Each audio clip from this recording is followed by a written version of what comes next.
मतलब बकौल कमलनाथ अखिलेश वखिलेश बतौर समाजवादी पार्टी छुटभैया नेता। अब आइए साहब, वहां से लेके चिरकुट पार्टी और चालू पार्टी, कितना सुंदर समन्वय है मान्यवर। ऐसा आपको अद्भुत समन्वय किसी गठबंधन में नहीं देखा होगा कि मतलब ये सी के चक्कर में फंस गए हैं। बताएं क्या सी है? करप्शन है, कास्टिज्म है और कम्युनल पॉलिटिक्स है। तीनों पे दोनों पार्टियों की बराबर की हिस्सेदारी है। अब देखिए, आपके जो सॉफ्टवेयर में है वो उसकी मानसिकता बीजेपी की तरफ रहती है, इसमें कोई दिक्कत नहीं है, मुझे कोई शिकायत भी नहीं आपसे, क्योंकि आपको भी रहना है, सर्वाइव करना है, आपको भी अपना काम करना है और करना चाहिए। आप मेरे भाई हैं, हम आपको शुभकामनाएं देते हैं। नहीं हो पाएंगे, सरकार बदलेगी 2024 के बाद, तब आपका सॉफ्टवेयर ठीक हो पाएगा। तब तक गड़बड़ रहेगा, ये तय मान के चलिए। तब तक आप ठीक हो भी नहीं सकते, क्योंकि मध्य प्रदेश में, सुन लीजिए मेरी बात, समाजवादी पार्टी जीत रही है, कांग्रेस जीत रही है, भारतीय जनता पार्टी हार रही है। तो आपको तो ये मान के चलना पड़ेगा ना, बीजेपी हार रही है। अब जो बात कही अनुराग भदौरिया जी ने, ये तथाकथित जो INDIA गठबंधन है, इसमें जो आई है वो इंक्लूसिव के लिए है ना मान्यवर। वो मध्य प्रदेश में कितना इंक्लूसिव, कितना एक्सप्लोसिव हो रहा है, ये दिखाई पड़ रहा है।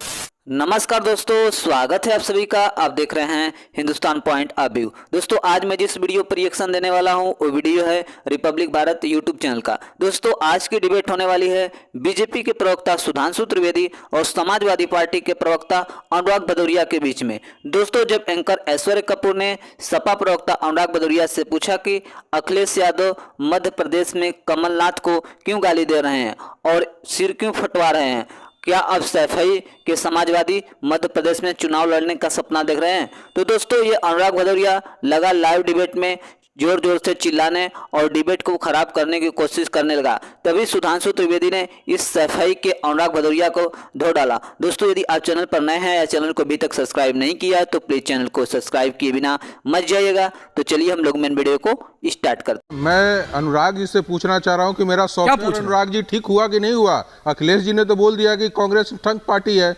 आप मुझे जो सुझाव दे रहे थे तो कि भाई कांग्रेस वहां, अनुराग जी चुप हैं आज। तो अखिलेश जी के स्टेटमेंट के बाद मेरे सॉफ्टवेयर में नहीं, मैं बोल रहा हूं। बोलिए जनाब।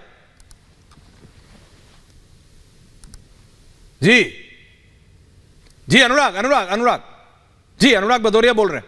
में मैन्युफैक्चरिंग डिफेक्ट है। आप देखिए, देखिए आपके जो सॉफ्टवेयर में है वो उसकी मानसिकता बीजेपी की तरफ रहती है, इसमें कोई दिक्कत नहीं है, मुझे कोई शिकायत भी नहीं आपसे, क्योंकि आपको भी रहना है, सर्वाइव करना है, आपको भी अपना काम करना है और करना चाहिए। आप मेरे भाई हैं, हम आपको शुभकामनाएं देते हैं, आप सर्वे करते रहिए। लेकिन आप सही नहीं हो पाएंगे, सरकार बदलेगी 2024 के बाद, तब आपका सॉफ्टवेयर ठीक हो पाएगा। तब तक गड़बड़ रहेगा, ये तय मान के चलिए। तब तक आप ठीक हो भी नहीं सकते। मध्य प्रदेश में बता दिए कौन जीतेगा। देखिए, आप मध्य प्रदेश में, सुन लीजिए मेरी बात, समाजवादी पार्टी जीत रही है, कांग्रेस जीत रही है, भारतीय जनता पार्टी हार रही है। तो आपको तो ये मान के चलना पड़ेगा ना, बीजेपी हार रही है। अब सवाल ये है कि जब बीजेपी हार रही है तो जीत तो इंडिया ही रही है ना। वहां पे हम लोग मिलके किसको हरा रहे हैं? भारतीय जनता पार्टी को हरा रहे हैं। तो भारतीय जनता पार्टी की हार तय मध्य प्रदेश में, राजस्थान में और छत्तीसगढ़ में। अच्छा, और ये इंडिया मिल के हरा रहा है। सुधांशु जी, हम अपनी जगह जीत रहे हैं, कांग्रेस अपनी जगह। सुधांशु जी, ये मैं 2018 के नंबर चला रहा हूं, लेकिन मैं ये बात कर रहा हूं, मैंने आज ये एनालिसिस के लिए किया है कि भाई आचार्य प्रमोद कृष्णम की पार्टी है का मध्य प्रदेश में? शिवराज सिंह चौहान अगर 18 साल बाद टक्कर दे रहे हैं अभी भी, तो कमलनाथ जी को समझना पड़ेगा कि हो क्या रहा है। और छत्तीसगढ़ में अगर आपने भूपेश बघेल को इतने सब करप्शन के बाद भी जो अब निकल के आ रहा है सुधांशु जी, अगर वो उनके नंबर ज्यादा हैं तो उसमें कहीं ना कहीं बीजेपी की मतलब इंटरनल पॉलिटिक्स की वजह से, क्योंकि आपके क्षेत्रीय नेतृत्व बिल्कुल वनवास में था इतने लंबे समय से। सुधांशु जी,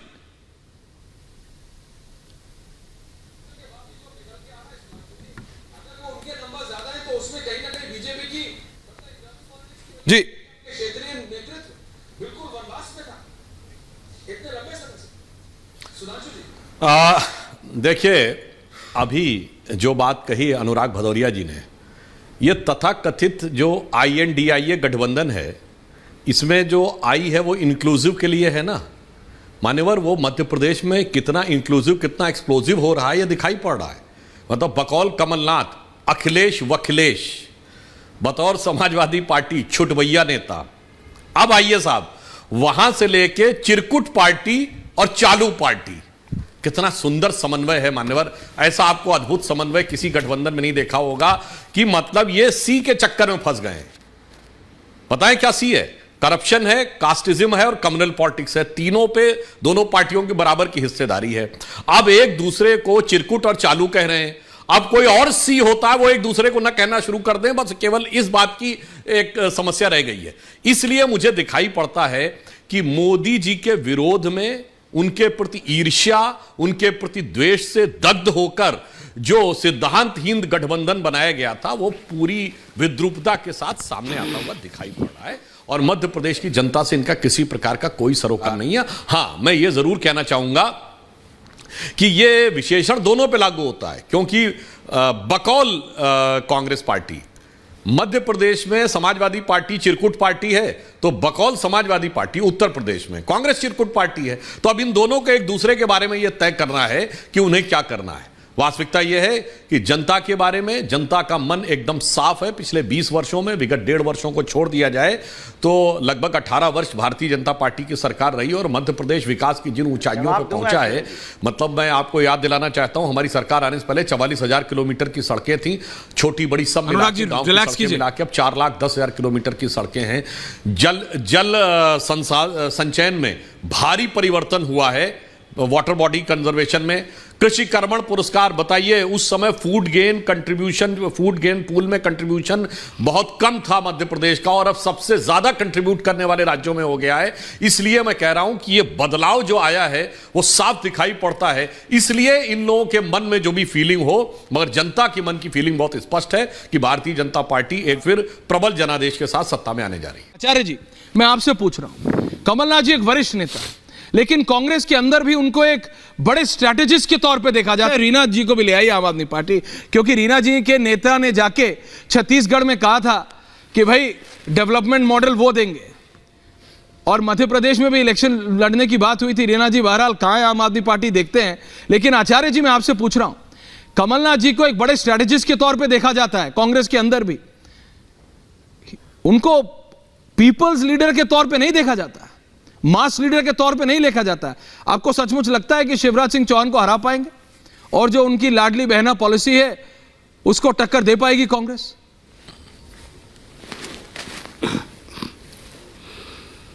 हाँ, देखिए ऐश्वर्य, शिवराज सिंह चौहान जी पहली बार तो मुख्यमंत्री बने नहीं हैं। वो जब 2018 का इलेक्शन हुआ था तब भी 15 साल से चीफ मिनिस्टर थे। हमने तो उन्हें 2018 में हराया, कमलनाथ जी की नेतृत्व में हराया। कमलनाथ जी प्रदेश के अध्यक्ष थे, उसके बाद कमलनाथ जी चीफ मिनिस्टर बने। तो अभी सुधांशु जी को मैं सुन रहा था, सुधांशु जी ये कहना चाह रहे हैं कि मध्य प्रदेश की जनता जो है उसमें कोई समझ नहीं है। वो जो 4 साल का जो ये इनका जो बेईमानी का ये जो शासनकाल है, जो इन्होंने कांग्रेस से ज़बरदस्ती डकैती करके छीना, तो इस 4 साल में शिवराज जी ने उतने काम कर दिए जितना वो पिछले 15 साल में नहीं कराए। भाई पिछले 15 साल में उन्होंने जो काम किए उससे तो कम ही किया होगा ना इस 4 साल में। तो मध्य प्रदेश की जनता ने मैंडेट किसे दिया था 2018 में? कांग्रेस पार्टी को दिया। कांग्रेस पार्टी ने सरकार बनाई, कमलनाथ जी चीफ मिनिस्टर बने, और डाका डाल दिया बीजेपी ने। ये जो सरकार चल रही है 4 साल, ये तो कांग्रेस सरकार चलनी चाहिए थी। अगर ये डकैती नहीं डालते तो हमारी सरकार चल रही थी। तो जनता जो है मध्य प्रदेश की, वो जानती है कि ये जो बीजेपी के 4 साल हैं ये डकैती के माल को लूट करके हैं। ये डकैती डाली है बीजेपी ने, और इसको मैं नहीं कह रहा हूं, मध्य प्रदेश की जनता इसका जवाब 17 तारीख को देगी। 17 तारीख को वोट पड़ेगा, 3 दिसंबर को रिजल्ट आएगा। मध्य प्रदेश में पूर्ण बहुमत की कांग्रेस की सरकार बनेगी, ऐसा हमारा विश्वास है। और मध्य प्रदेश की जनता पुनः कमलनाथ जी को आशीर्वाद देगी और कमलनाथ जी चीफ मिनिस्टर होंगे। कमलनाथ जी होंगे। सुधांशु जी कुछ कह रहे हैं आप? सुधांशु जी। हाँ, मैं ये कहना चाहता हूँ, आचार्य जी ने याद दिलाया जब कमलनाथ जी प्रदेश अध्यक्ष थे पिछली बार, जो डकैती की बात कही, तो मैं याद दिलाना चाहता हूँ आचार्य जी, आपको ध्यान है उसके बाद प्रदेश अध्यक्ष कौन बना था? ज्योतिरादित्य सिंधिया। फिर क्या हुआ था? जैसे आज कमलनाथ और दिग्विजय सिंह के बीच में है, तब आपकी पार्टी अपने मुख्यमंत्री और प्रदेश अध्यक्ष के बीच में समाधान तो छोड़िए, इतना घमासान हुआ कि मतलब इस बात पे अड़ गए कि ज्योतिरादित्य सिंधिया ना प्रदेश अध्यक्ष रहने चाहिए ना उनको राज्यसभा तक जाना चाहिए। भैया ये आपका अंदरूनी मामला था, ये आपकी साझे की हंडिया चौराहे पे फूटी थी, उसमें दूसरे की डकैती की क्या बात कह रहे हैं? आपके नेता एक दूसरे के विरुद्ध जो बकैती दिखा रहे थे उसकी वजह से समस्या है। और आज भी मैं दर्शकों से कहता हूं, जाके चेक करिए, दिग्विजय सिंह जी का वीडियो वायरल होता है जिसमें वो कह रहे हैं कि नहीं नहीं नहीं, हमारे में कोई भ्रम नहीं है, भ्रम फैलाया जा रहा है, हम बिल्कुल एक हैं, हमारे बीच में कोई मतभेद नहीं है। और वैसे आचार्य जी, आपके सुलभ संज्ञान के लिए बता दूं, यदि उनको वीडियो जारी करके ये मैसेज देना पड़ता है कि हम एक हैं, तो जनता समझ सकती है कि इस एक में कितने अनेक मैसेजेस हैं। मगर वो राजस्थान का भी वीडियो आपको याद है? वो कांग्रेस का एक नेता अपनी रैली में क्या कह रहा है? अशोक गहलोत जिंदाबाद, राहुल गांधी सोनिया गांधी मुर्दाबाद।